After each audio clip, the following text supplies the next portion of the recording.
नमस्कार मित्रांनो, स्वागत आहे तुमचं जॉब गुरु या आपल्या यूट्यूब चॅनलवर. मित्रांनो, तुमच्यासाठी आनंदाची बातमी असणार आहे. AIIA म्हणजेच मित्रांनो अखिल भारतीय आयुर्वेद संस्थान, all India institute of Ayurveda, Ayush मंत्रालय, भारत सरकारचं मित्रांनो स्वायत्त संस्थान आहे. गव्हर्नमेंट ऑफ इंडियाचा तुम्हाला परमनंट जॉब भेटतोय मित्रांनो. मिनिस्ट्री ऑफ आयुष अंतर्गत रिक्रुटमेंट, डायरेक्ट रिक्रुटमेंटसाठी मित्रांनो जाहिरात प्रसिद्ध झालेली आहे. तर बघा, याच्यामध्ये मित्रांनो खूप महत्त्वाच्या पोस्ट भरले जात आहेत. नॉन टीचिंगच्या पोस्ट असणारे, डायरेक्ट रिक्रुटमेंटवरती काही पद आहेत आणि डेप्युटेशन म्हणजे प्रतिनियुक्तीने काही पद आहेत. परंतु आपण फक्त डायरेक्ट रिक्रुटमेंटची जी पदं भरली जात आहेत त्याची माहिती पाहणार आहोत. तुमचं जॉब लोकेशन नवी दिल्ली आणि मित्रांनो गोवा या ठिकाणी असणार आहेत. Satellite centre at AIIA Goa या ठिकाणी आणि न्यू दिल्ली या ठिकाणी मित्रांनो तुमचं सेंटर असेल, म्हणजे तुमचं जॉब लोकेशन असणार आहे. तिथं मित्रांनो नॉन टीचिंगचे या स्टाफच्या पोस्ट भरले जात आहेत, नॉन टीचिंग स्टाफच्या. तर ज्या आरोग्य विभागामध्ये पदं असतात, जसं की मित्रांनो पहा, डायरेक्ट रिक्रुटमेंटवरती ही रिक्रुटमेंट होते आहे. डायरेक्ट म्हणजे सरळ सेवेप्रमाणे परमनंट जॉब असतो, ज्याच्यामध्ये पहा मेडिकल लॅब टेक्नॉलॉजिस्ट, जसं की आपण त्याला MLT असं म्हणतो.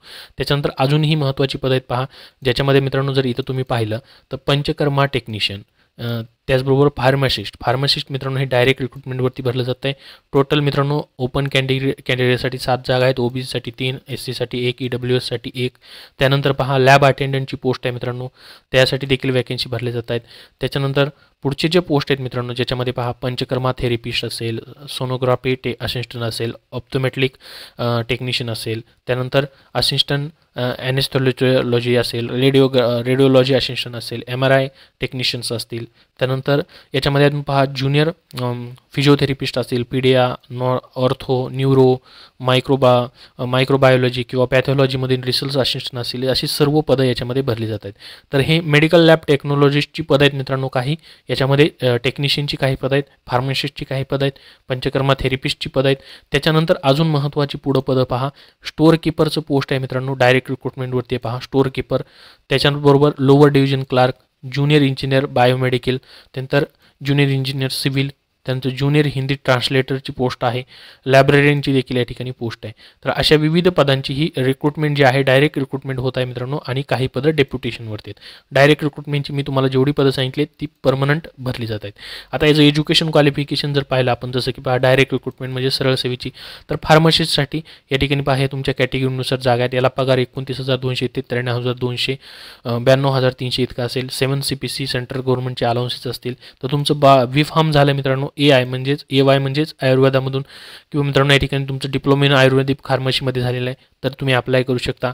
लॅब अटेंडंट याच्यासाठी मित्रांनो तुमचं या ठिकाणी DMLT झालेलं आहे किंवा MLT झालेलं आहे तुमचं मित्रांनो. MLT करून तुम्ही 12वी सायन्स नंतर MLT केलं आहे तरीही तुम्हाला अप्लाय करता येईल लॅब अटेंडंटसाठी. पंचकर्मा थेरपिस्टची पोस्ट आहे मित्रांनो, याच्यामध्ये ही डिप्लोमा सर्टिफिकेट कोर्स तुमचा पंचकर्मामधून झालेला पाहिजे. त्यानंतर सोनोग्राफी असिस्टंटची पोस्ट आहे, त्यानंतर ऑप्टोमेट्रिक टेक्निशियन, त्यानंतर मित्रांनो रेडिओलॉजी असिस्टंट, ही सर्व मित्रांनो बाकीच्या टेक्निकल पोस्ट भरल्या जातात अजून. त्याच्यानंतर पहा स्टोअर कीपर, याला मित्रांनो डायरेक्ट रिक्रुटमेंटवरती आहे. 12वी पास नंतर मग तुम्हाला इंग्लिश टायपिंग स्किल टेस्ट फक्त तुमची घेतली जाईल मित्रांनो.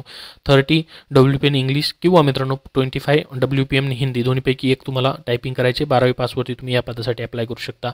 LDC लोअर डिव्हिजन क्लार्कला देखील 12वी पास आहे आणि टायपिंग करून दाखवायची स्किल टेस्ट असणार आहे.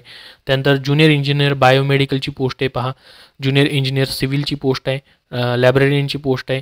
त्याच्यानंतर महत्त्वाची पोस्ट आहे ती म्हणजे स्टाफ नर्सची मित्रांनो. BSc तुमचं नर्सिंग झालेलं आहे किंवा मित्रांनो तुमचं GNM झालेलं आहे तरी देखील तुम्ही इथे अप्लाय करू शकता. स्टाफ नर्सला सर्वात जास्त जागा आहेत, 18 ओपनसाठी आहेत, 10 OBCसाठी, 5 SCसाठी, 3 STसाठी आणि 4 EWSसाठी आहेत. पगार पहा 44,900 ते 1,42,400. 7 CPC प्लस सेंट्रल गव्हर्नमेंटचे सर्व अलाउन्सेस तुम्हाला या ठिकाणी भेटून जातील. तर यासाठी मित्रांनो ऑनलाईन ॲप्लिकेशन जे आहेत ते सुरू झालेले आहेत. याची लिंक तुम्हाला मी डिस्क्रिप्शन बॉक्समध्ये देतो आहे, टेलिग्राम चॅनलवरती देतो आहे. तिथून मित्रांनो तुम्हाला ऑनलाईन ॲप्लिकेशन करता येतील, किंवा ऑफिशियल वेबसाईटवरती देखील तुम्ही जर आलात मित्रांनो तर इथं पहा advertisement for Ayurveda wellness centre, याच्याच खाली जर पाहिलं आपण recruitment advertisement non teaching position, याच्यावरती तुम्हाला क्लिक करायचं आहे. तुमच्यासमोर मित्रांनो ती माहिती ओपन होऊन जाईल. तर याची लिंक तुम्हाला मी डिस्क्रिप्शन बॉक्समध्ये देतो आहे, तिथून तुम्हाला ही सर्व माहिती घेता येणार आहे.